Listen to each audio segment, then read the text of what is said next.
la Bible veut diaboliser la femme, que non, la femme a couché avec les serpents, alors le monde entier, le ciel s'est écroulé sur les gens. Non. On doit faire d'ailleurs des monuments pour le sexe, parce que sans le sexe, on n'aurait pas des inventaires. C'est le sexe qui a produit Albert Einstein. C'est le sexe qui a produit Marc, qui a inventé, c'est pas le WhatsApp ou bien les YouTube. C'est le sexe qui a inventé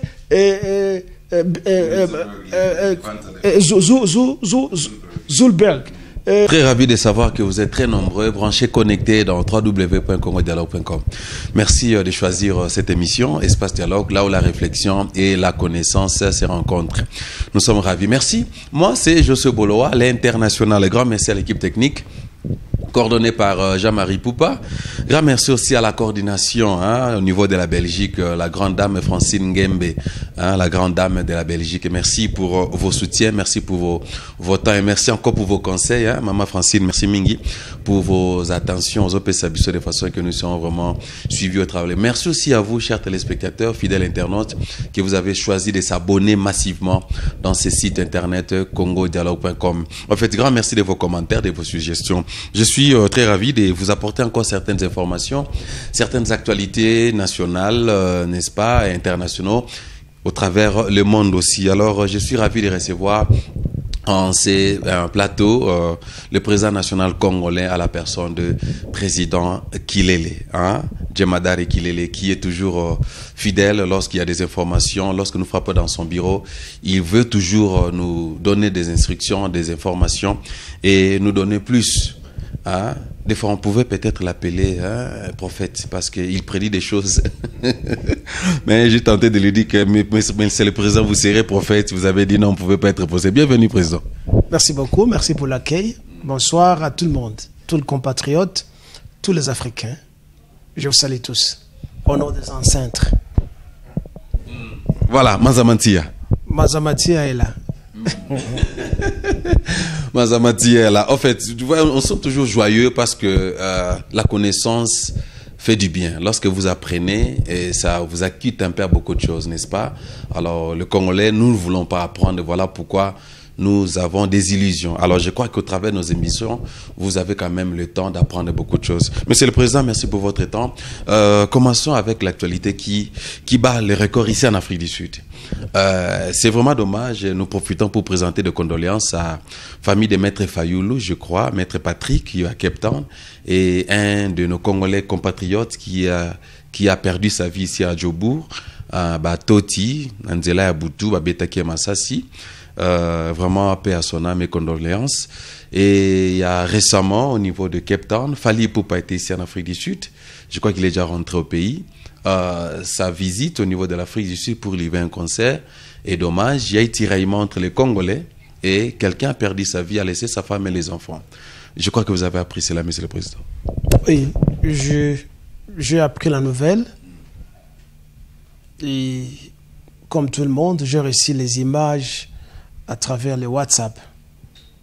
Mes condoléances à la famille, mes condoléances à toute la communauté congolaise. Quand un Congolais meurt, c'est une grande perte parce que nous avons besoin de sa contribution, que ce soit au pays ou à l'étranger. Surtout à la famille qu'il a laissée, aux enfants et à la femme, nos condoléances les plus attristées. Ça montre plus d'une fois que la musique, dans cette période, ne nous apporte rien. Et là, je condamne mes enfants, mes compatriotes, les combattants. Ceux qui se sont appelés combattants en groupe. Parce que nous tous qui nous opposons contre le régime d'occupation, nous sommes des combattants. Donc ce n'est pas un titre et une dénomination réservée à une certaine catégorie. Mais considérons-le comme étant une catégorie. Il nous avait promis que la musique n'aurait plus de place dans nos foyers. Et partout nous sommes, jusqu'à ce que, enfin, jusqu'à la libération totale de notre pays. Quand bien même que dans nos maisons, nous écoutons la musique, mais nous avions déniché un des ennemis de l'occupation, de la libération du peuple congolais. C'est la musique et les artistes musiciens. Nous avons parlé des pasteurs, des religions. Nous avons parlé des politiciens, soi-disant opposants. Et une catégorie aussi des ennemis, ce sont les musiciens, plus la communauté internationale. Nous avons donc cru que nous allions continuer à nous opposer à cette musique jusqu'à ce que libération soit faite. Malheureusement, le fait que ce monsieur-là, qui danse comme un homosexuel, était venu ici, prouve que il y a des complices parmi nous, nous les combattants. Je dis nous les Congolais combattants. Il y a des complices qui lui ont ouvert la porte afin qu'il vienne livrer concert. On nous a parlé pas tellement d'un concert comme tel, peut-être on voulait voir sa physionomie ou la façon dont il se déhanche. On nous a parlé d'un bar qui s'appelle Sankai, ici en Afrique du Sud, là où il aurait joué ce qu'on appelle en playback. Ça signifie qu'il n'y avait pas de musicien, mais c'est peut-être qu'on a mis sa chanson dans un instrument musical et bon, il mimait ce qu'il avait mimé, qu'il avait chanté au studio. C'est ça les playbacks. Et après, il devait aller, je ne sais pas, se produire encore dans une autre grande ville de l'Afrique du Sud, à Cape Town. Là, nous n'avons pas, moi personnellement, je n'ai pas assez d'informations. Qu'est-ce qui s'est passé pour qu'il soit poignardé? C'est pas par son collègue ou son ami, jusqu'à ce qu'il a perdu la vie. C'est vraiment triste de perdre un compatriote de ce genre à son âge. Nous ne savons pas. Nous avons commencé à adopter les méthodes meurtrières d'autres gens, comme les Rwandais, comme les Sud-Africains. Ils ne voient aucune valeur de la vie humaine. Les Congolais ont toujours valorisé la vie humaine. Et on se demande comment est-ce que quelqu'un prend un couteau et poignarde une autre personne juste pour lui arracher la vie. C'est vraiment triste. Alors, je demande aux combattants congolais, les combattants du cercle des combattants qui se croient comme étant des combattants, et nous tous, vraiment, de barrer la route aux musiciens, qu'ils soient ce qu'ils appellent les artistes de la musique mondaine ou de la musique chrétienne ou religieuse. Nous devons barrer la route à tout ce monde qui vient en fait nous distraire. Voilà que nous venons de perdre un compatriote valeureux et ça fait mal. Nous avons des larmes, pas seulement aux yeux, mais dans le plus profond de notre cœur. Il y a encore un autre Congolais, comme vous venez de le dire, non loin de mon bureau ici. Je ne connais pas le nom malheureusement, mais on m'a envoyé les images sur WhatsApp, sur l'avenue Hunter, où il sortait, il accompagnait sa copine, et puis ils sont tombés dans une embuscade. D'après les commentaires des gens, il s'est disputé avec sa copine, et sa copine parlait l'anglais. Sa copine, paraît-il, est née ici et puis elle a maîtrisé la langue anglaise. Et les compatriotes, les garçons, je crois, il est né à son 10e ou son 9e ou son 11e mois ici. Voilà, il est mort si tôt. Je ne sais pas quelle était la pompe de discorde. La fille a commencé à dire let me go, leave me alone.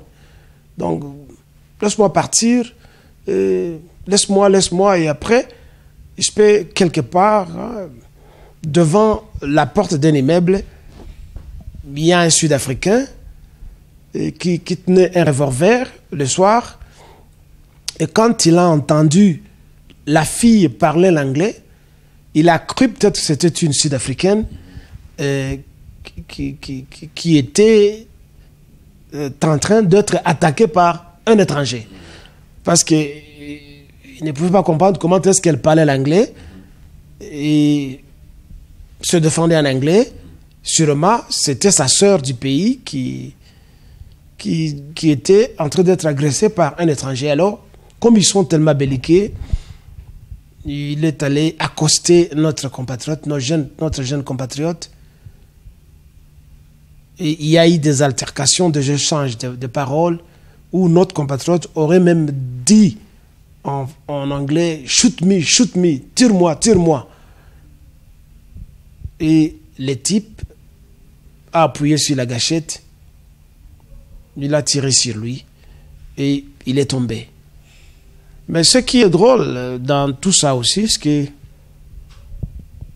nous apprenons, hein, parce qu'il n'y a rien qui est caché sous le soleil, comme on dit, 2 jours après la mort du copain qui, en quelque sorte, commençait déjà à se présenter comme étant un fiancé, 2 jours après la mort de notre compatriote, la mort du copain de la fille que nous connaissons bien, ben, elle est en train d'aller dans le salon, et elle est allée se changer la chevelure, elle est allée teinter la chevelure, et a appris que Fally Ipupa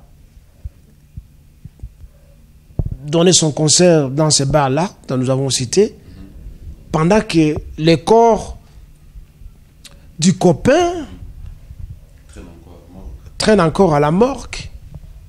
Bon, elle est allée au concert, danser, se réjouir, sans doute avec d'autres copains. À preuve du contraire, si ce que nous disons est faux, il a le droit d'adresser une réponse.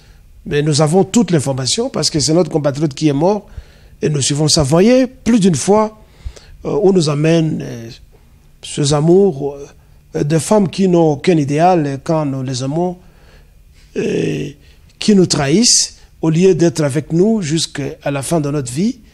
Eh ben, dès que vous perdez la vie, vous ne valez rien. Alors, notre compatriote est mort. Nos condoléances à sa famille, que nous ne connaissons pas malheureusement. Et nous lançons un appel à tous les compatriotes, partout où ils sont, surtout ici en Afrique du Sud, un pays violent, c'est la capitale mondiale de la violence, d'être prudent. Et surtout, comme nous entrons dans une période estivale, une période de fête, il y aura beaucoup de cadavres, il y aura beaucoup de morts ici. Surtout un pays tellement étrange où la joie se transforme en violence. Et nous conseillons à nos amis, à nos compatriotes de rester chez eux, souvent pendant la Noël ou le dernier jour de l'année, nous assistons à des scènes inhumaines et tellement étranges où les gens tirent en l'air, tirent partout parce qu'ils croient que les sons de l'arme, c'est une autre dose ou une autre épice qui s'ajoute à la joie. Et il y a des gens qui font tomber de vieux frigos, de vieux réchauds du haut des étages. Ils préparent des quantités d'eau qu'ils buissent et dès qu'il est minuit le 31, eh ben, ils versent des seaux d'eau sur le trottoir où il y a des passants. Et il y a des gens qui tirent sur les meubles en face à travers les vitres. Alors on se demande c'est quel peuple. Donc ici nous envoyons de toutes les couleurs. Hein.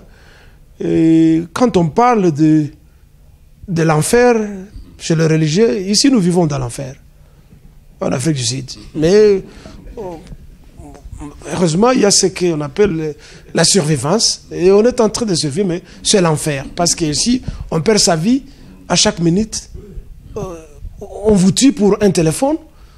On vous tue quand on vous accoste, donnez-nous l'argent. Le fait de dire que non, je n'ai pas l'argent, on vous tue. Bon, si vous leur donnez aussi l'argent, on vous tue. Les gens viennent, ils vous ravissent votre voiture, ils vous kidnappent, ils vous tuent. Alors, nous vivons par chance. Et les religieux diront, nous vivons par la grâce de Dieu. Ben, c'est une catégorie de gens qui vivent par la grâce de Dieu. Malheureusement, Dieu ne protège pas le monde et nous sommes en train de mourir. Voilà, merci beaucoup, Monsieur le Président, pour ce message, amis internautes, fidèles téléspectateurs du CongoDialogue.com. Ça, c'est l'espace dialogue. Les numéros sont déjà dans vos petits écrans. Ne manquez pas à nous poster, à nous commenter. S'il y a des questions et vous avez certains sujets aussi que vous voulez que nous puissions en parler, n'hésitez pas, n'est-ce pas? Ça, c'était une actualité locale au niveau de l'Afrique du Sud. En général, Johannesburg, Durban, Pretoria, Cape Town, c'est ce qui se passe. La visite de Fally Ipupa, les uns disent que non. Apparemment, Fally Ipupa voulait des sangs. Alors, pour prendre les sangs, il a fallu passer par l'Afrique du Sud. Et voilà, il y a une tête qui est cassée, qu'on a perdue. N'est-ce pas? Quel que soit comme on dit, les randos, ici on appelle ça des randos, des mésententes entre nous, les Congolais. Moi, je ne pense pas que si Fally Ipupa n'était pas des passages à Cape Town, on allait pu avoir la disparition de notre compatriote président. Oui, quand bien même que nous n'avons pas de preuves, mais beaucoup de choses se disent, ça peut être des spéculations dans les médias sociaux et parfois écrits. Et comme on dit, il n'y a pas de fumée sans feu. Hein. Ce garçon n'a pas assez, il ne connaît pas assez de la musique. Nous devons nous le dire. Mais il a pris une ascension fulgurante un peu de temps après avoir quitté Olomide, je pense. Hein. Lui et Ferregola et les autres. Une ascension fulgurante. Mais sa musique n'imprègne pas tellement les gens comme la musique de Olomide, comme la musique de Feu Papa Wemba et des autres. Je ne dis pas qu'il n'a pas une carrière devant lui, hein, mais nous disons que, d'après ce qui s'est dit, c'est la spéculation, il ne pouvait pas être promu, je veux dire, avoir une telle promotion s'il n'est pas lié à certaines sociétés secrètes. Nous connaissons ce qui se passe avec les artistes américains et d'autres artistes du monde, mais surtout les artistes américains, là où les sectes Illuminati et les autres sectes, je vais dire, foisonnent. Et ne peut émerger très souvent que quelqu'un qui fait partie de ce secte-là. Et vous devez savoir que les Illuminati et les autres sectes ont besoin du sang. Pour que tout marche bien, il faut que le sang coule. Alors, je m'excuse auprès de Fally Ipupa, mais je dis que j'interprète ce qui s'est dit dans les médias. Et l'expérience faisant, nous pensons qu'il doit être membre de cette histoire-là. Et pour que les gens deviennent des présidents ces derniers temps, il faut qu'ils soient des homosexuels, on doit coucher avec eux. Il y a des présidents que nous connaissons qui marchent avec des couches dans leurs pantalons et qui sont des homosexuels et dont le rectum ne tient plus et à cause des abus sexuels, mais ils sont des présidents. Et ce n'est pas moi qui l'ai dit. Hein. Plongez-vous dans les médias sociaux et vous allez voir et vous allez entendre tout ce qui s'est dit. Et donc, je pense que je me permets en fait de spéculer, comme ce que les autres disent. C'est un peu erroné, mais notre compatriote Fally Ipupa fait partie de ces gens. Ainsi, le sang coule et le sang a coulé partout. Nous devons lui barrer la route afin qu'il nous prouve qu'il a du talent.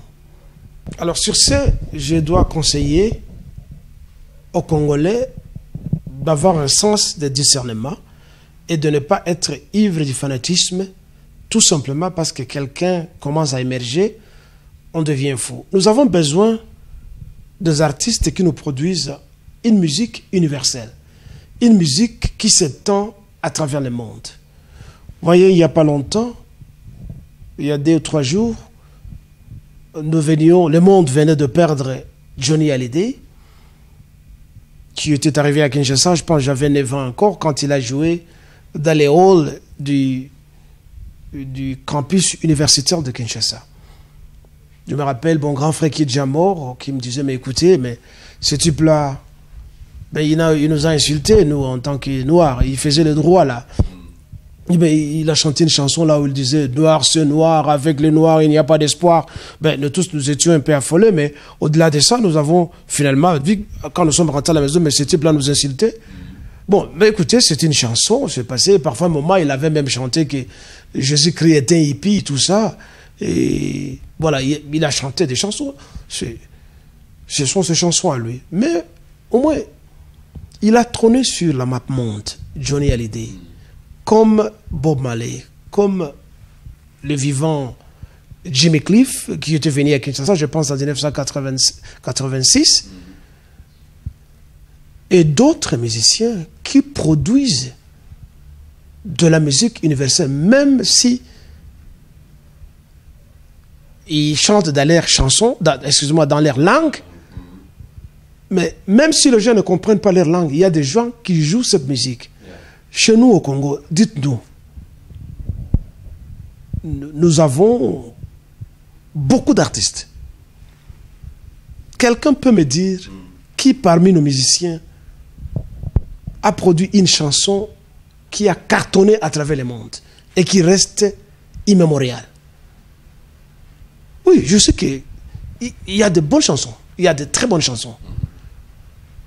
Hormis la langue, mais quelle est cette chanson qui a dominé le monde, comme par exemple la chanson Malaika, Yakupenda Malaika, comme la chanson No Man No Cry, No. À travers le monde est traduit dans beaucoup de langues. La chanson mexicaine La Bamba, la Bamba, la Bamba. Partout à travers le monde, il n'y a personne qui peut vous dire qu'il ne connaît pas cette chanson. Et puis, la France aussi nous a produit d'autres chansons qui ont cartonné, qui demeurent, telles que la chanson de Michel Sardou, La maladie d'amour.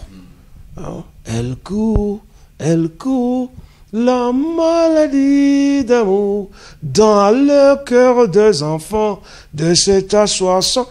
Écoutez, qui ne connaît pas cette chanson? Nous étions encore plus petits. Jusqu'aujourd'hui, ça cartonne.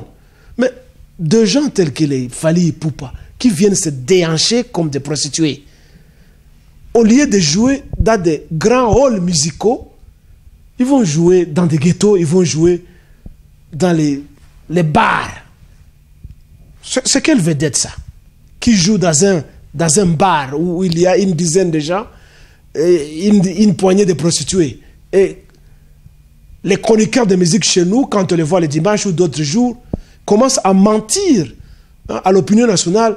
Fally Ipupa a fait du boom en Afrique du Sud, a fait du boom au Mozambique. Mais ce n'est pas vrai. C'est pas vrai. Ça, ce n'est pas un artiste. Comparez ce type avec un type tel que Kanda Bongo Men. Bien que les gens ne dansent pas la musique de Kanda Bongo chez nous, bien que les gens ne dansent pas la musique de Awilo Longomba chez nous, bien que les gens ne dansent pas la musique des Congolais d'en face, Orlus Mabele. Mais ces gens, vous remplissez les stades. Ces gens, vous faisaient craquer les halls musicaux. Partout au Kanda Bongo, même ici nous sommes en Afrique du Sud, et l'Afrique entière ne connaît que Kanda Bongo. Quand on parle de la musique congolaise, d'abord, on ne voit que Kanda Bongo. Qu'on se le dise. On ne voit que... Fally Ipupa, c'est qui? Il vient danser dans une chambre de quelqu'un? C'est parce que vous ne connaissez pas ce que c'est Sankai. Mais c'est quoi ça?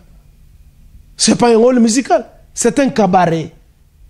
C'est tout. C'est un cabaret. Et il vient...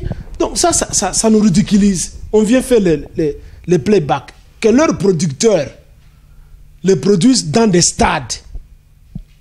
Qui les produisent dans des grands halls ici en Afrique du Sud, tout comme en Amérique, tout comme dans d'autres pays au monde, à part le Congo. Il y a des grands halls musicaux. Quand Michael Jackson est arrivé ici en 1994, nous étions à Ellis Park, mais il fallait voir, c'est toute l'Afrique du Sud qui affluait. Et ne parlez pas de la Hongrie, de l'Europe de l'Est où il allait, et partout à travers le monde. C'est ce qu'on appelle musique, pas la musique de famine que nos artistes nous produisent, la musique de quelqu'un a faim, il devient musicien. C'est comme le pasteur, quelqu'un a faim, il devient pasteur. Nous avons besoin de gens qui mettent réellement le Congo sur le chiquier du monde. En Afrique du Sud, il y avait un type qui avait commencé avec la musique traditionnelle qu'on appelait le Bangranga. Et il s'appelait Lucky Dube. Il jouait la musique traditionnelle, la musique des Zoulous. Et dans les années 1994, bien avant, enfin après la chute de l'apartheid, il se lançait dans le reggae. Malheureusement, il n'a pas vécu longtemps, à 36 ans, 44 ans, juste comme Peter Tosh. Il a été abattu ici, comme je vous ai dit tantôt, nous vivons dans un pays violent. Mais il fallait voir comment Lucky Dube jouait partout. Sans doute, les genres musicaux sont différents. Mais dites-moi, quand vous voyez Youssou N'Dour, mais il bouge le monde entier. Mais qu'en est-il de vous, les artistes congolais? Vous allez jouer dans des trous, dans des cabarets, vous allez jouer dans des deuils, vous allez jouer autour des piscines de gens. Je ne dis pas que la musique est mauvaise, non. Mais à part ça, le contenu de cette musique, qu'est-ce que ça donne? Un jour, on va y en parler, on va tacler la thématique de la musique congolaise. La musique de flatterie, la musique de la prostitution, ça ne nous apprend rien. Vous êtes en train de trahir ce que vos prédécesseurs, ce que les ancêtres ont fait. Alors il faut que cela cesse. Et je demande aux Congolais d'avoir un discernement et non pas de passer leur temps à suivre une bande de meurtriers et de complices du pouvoir en place. Voilà. Vraiment, merci beaucoup, Président, pour vos arguments, vos analyses. Ça, c'est bien entendu. Mais en fait, ma question serait, parce que on en parle de la musique également, c'est à cause de la musique que nous avons perdu un de nos compatriotes. Mais quand vous parlez de la musique congolaise, n'est-ce pas qu'il y a le ministère des Cultures au niveau du pays? Hein? Est-ce qu'ils n'ont pas un rôle à jouer là-dessus, en censurant peut-être, en étudiant un peu le contenu de la musique et en encourageant aussi les musiciens congolais de pouvoir émerger? Parce qu'il y en a d'autres qui attirent des masses, n'est-ce pas? On ne refuse pas, sauf qu'il n'y a aucun ministère efficace au Congo. Il n'y en a pas. Et un jour, on va décortiquer politiquement, ministère par ministère au Congo. Parce que si l'on doit faire le bilan de chaque ministère, on trouve que c'est néant. Et juste d'entrée de jeu, parlons du ministère de l'Éducation. Combien d'écoles le ministère de l'Éducation? Et si c'est une école qui est construite, c'est quel genre d'école? Est-ce que c'est une école moderne? Parlons du ministère du Tourisme. Combien de sites touristiques ont été construits, aménagés, réaménagés? Il n'y a pas de parc dans notre pays. Il n'y a pas de lieux de récréation. L'unique lieu de récréation, ce sont les églises. Etc. Voyez ce qui s'est passé. Même aujourd'hui, je suivais en direct sur une émission bidon dans la télévision congolaise, l'émission Caribou Variété. Une émission bidon. Émission millénaire. Depuis longtemps, où l'on nous prend 3, 4, 5 heures de temps en train de commenter sur les gesticulations. C'est la promotion de la musique, Président. C'est la promotion de la musique, de la culture congolaise. On doit peut-être, et ça c'est une suggestion que je fais, on doit peut-être construire, enfin, inaugurer une chaîne de télévision spécialement musicale, comme ça s'est fait dans d'autres pays. Vous voyez ça? Et non pas présenter des histoires comme ça sur une chaîne nationale. Je ne dis pas que sur une chaîne nationale, on ne peut pas parler de la musique. On peut en parler brièvement. Mais nous prendre 4 heures du temps, 2 heures du temps, en train de nous parler de balivernes, ce n'est pas différent des pasteurs. Ce n'est pas différent des pasteurs. Regardez, par exemple, ce que les ministères, je ne sais pas, des sports et de récréation, dont on nous a parlé aujourd'hui à la télévision, qui doit construire un stade au Bandundu quelque part à Kikwit, et on a pris un autre foutard de musiciens qui ne sait même pas chanter et danser, et qui ne s'habille pas très bien, Ouerasson pour aller poser la première pierre de la construction d'un stade à Kikwit, à Bandundu. C'est quel ministère comme ça?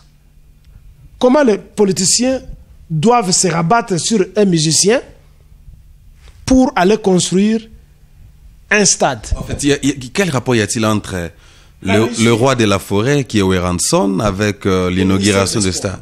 On ne connaît pas. C'est peut-être parce qu'il y a un engouement auprès de lui, il a la population, mais ce n'est pas la population qui construit le stade. C'est un projet de gouvernement, un projet des entreprises privées qui doivent le faire. Et ils n'ont rien à voir avec un musicien. Ça n'a rien à voir avec un artiste. Ça prouve combien ils sont incompétents, ils sont incapables de menteurs et ils veulent tromper la population. Chaque fois quand il y a un projet à entreprendre, les gens doivent aller boire, danser, chanter pour faire la publicité d'un gouvernement qui n'existe pas.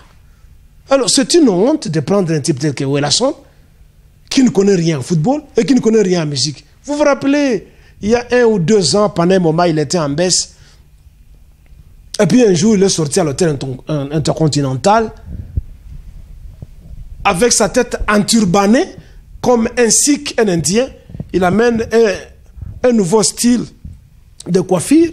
Il a porté un turban comme un sikh. Vous voyez la secte indienne, les sikhs. Il laisse pousser la barbe et puis il porte un foulard qui enveloppe toute la tête comme ça. Voilà encore un traître de la culture congolaise. Et je pense qu'un jour après, il y a eu des garçons qui ont commencé à porter des histoires comme ça. On trahit la culture congolaise, on va ramasser des histoires qu'on ne connaît pas. On ne connaît pas pourquoi les Sikhs s'enturbanent la tête. On ne connaît pas. Et il amène, bon, voilà, Ouerasson, le roi de la forêt. Quelle forêt? Nous ne sommes pas dans la forêt. Hein? S'il est le roi de la forêt, donc il veut nous manger, nous tous. Donc, c'est une honte pour un gouvernement de ce genre qui doit se rabattre sur la popularité d'un musicien. Donc, c'est une honte. Voilà, merci beaucoup, cher téléspectateur. Oui, merci beaucoup, Président. Mais c'est ce qui est drôle et que, en fait, quand j'ai demandé, quel rapport y a-t-il entre le président Ouerasson, président de, disons, Maison Mère, et l'inauguration ou la construction du stade? Et pourquoi on prend un musicien pour introduire, et les musiciens introduisent le ministre à la population? C'est une gifle. D'abord, c'est une gifle de voir un musicien comme s'il est membre du gouvernement qui introduit un ministre à la population. Et en présentant le ministre en disant que voilà, celui-ci c'est un fils du pays, nous allons construire le stade, que chacun d'entre vous contribue. Où a-t-on vu? La population doit contribuer, une population meurtrie, une population qui ne travaille pas, une population qui chôme, sans emploi. Vous voulez demander à cette population de contribuer quoi? Ça prouve plus d'une fois que les ministres ne connaissent pas leurs valeurs, ils ne savent pas pourquoi ils sont là, quand ils doivent donner la plateforme à un musicien.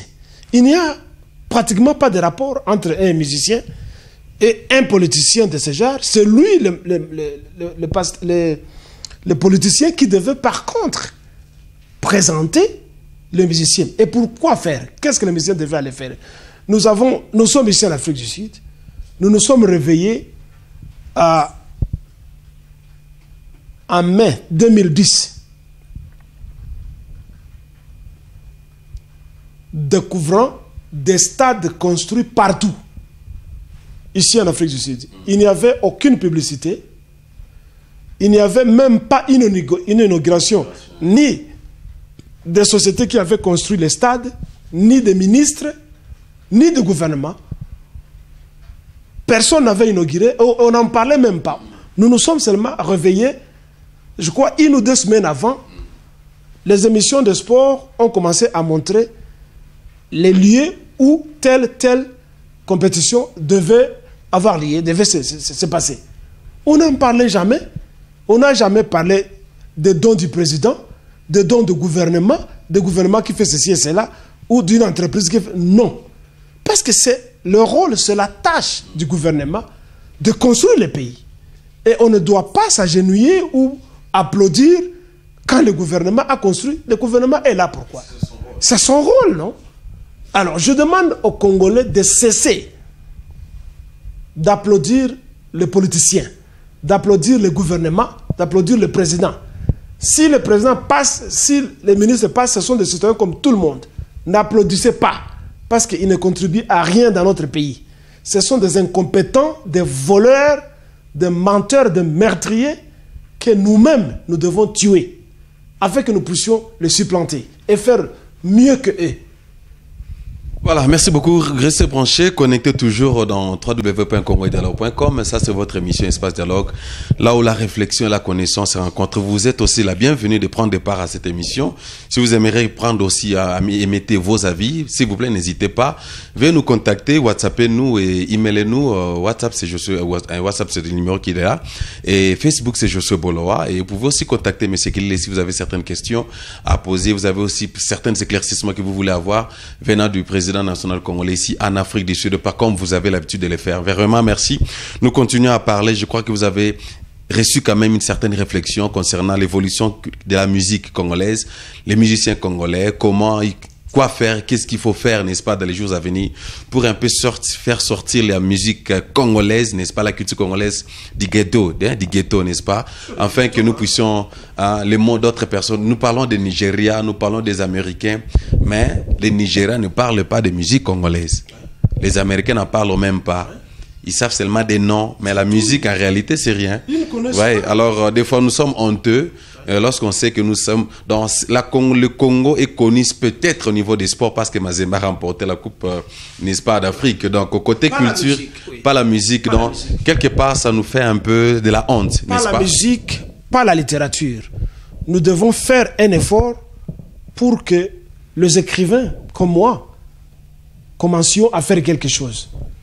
Nous devons, s'il y a, comme il y en a de manière au Congo, acheter des imprimeries pour commencer à éditer des livres, afin qu'on parle de la littérature congolaise. Qu'elle soit en anglais, en français, dans des langues étrangères ou nos langues, qu'on parle de la littérature congolaise. Parce que la musique ne nous a amené nulle part. Le sport, comme il vient de le dire, oui, ça fait rayonner un peu le visage du Congo. Pas la musique. Pas la musique. Donc, nous devons trouver autre canaux d'expression de notre culture. Ce n'est pas la musique. C'est pas la musique. La musique, c'est l'expression de famine, de la flatterie et de la bassesse d'esprit que nous avons. Ça n'amène le Congo nulle part. Si l'on parle de la musique en Amérique, on voit James Brown, on voit Michael Jackson, on voit les Kool and the Gang, on voit beaucoup de rockers, on voit les Don Williams, on voit les Kenny Rogers. Voilà. Le monde entier connaît ces gens-là. Qui connaît J.B. Mpiana en Amérique? Qui connaît Fally Ipupa en Afrique du Sud? À part le cercle des Congolais qui veulent que on cite leur nom. Qu'il a une voiture, on doit citer qu'il est en Afrique du Sud. Grand Mopao Azana Yenda, eloko ya moto. Azana Ndako ya Boye, eloko ya moto. Grand prêtre, Bilamba Pamba Pamba. Et après, je dois débourser, je nourris les musiciens. Ça, ce n'est pas de l'art, c'est de la flatterie. Il n'y a pas d'inspiration millénaire. Il faut que l'inspiration soit là et que ça demeure. Aujourd'hui, nous continuons à parler de Mozart, bien que ça soit la publicité d'Occidentaux, mais il a joué de la musique classique. Quand vous entendez la musique de Bach, c'est classique. Quand nous étions enfants, nos sœurs se faisaient appeler les Nana Mouskouri parce qu'elles composaient. Quand vous entendez parler de Julio Iglesias, monsieur le monde entier, qui connaît Fally Ipupa? Qui connaît Werason ou Werashit? Qui connaît ces gens-là à travers le monde? Donc, voilà. Nous avons besoin de gens qui portent l'étendard, réellement parlant. Pas une bande de danseurs de cabaret. Voilà, merci beaucoup, chers amis internautes branchés connectés. Grande dame Francine Nguembe, n'est-ce pas? Nous poussons toujours la réflexion plus loin. En fait, l'objectif de, de notre émission est que nous puissions réveiller notre conscience.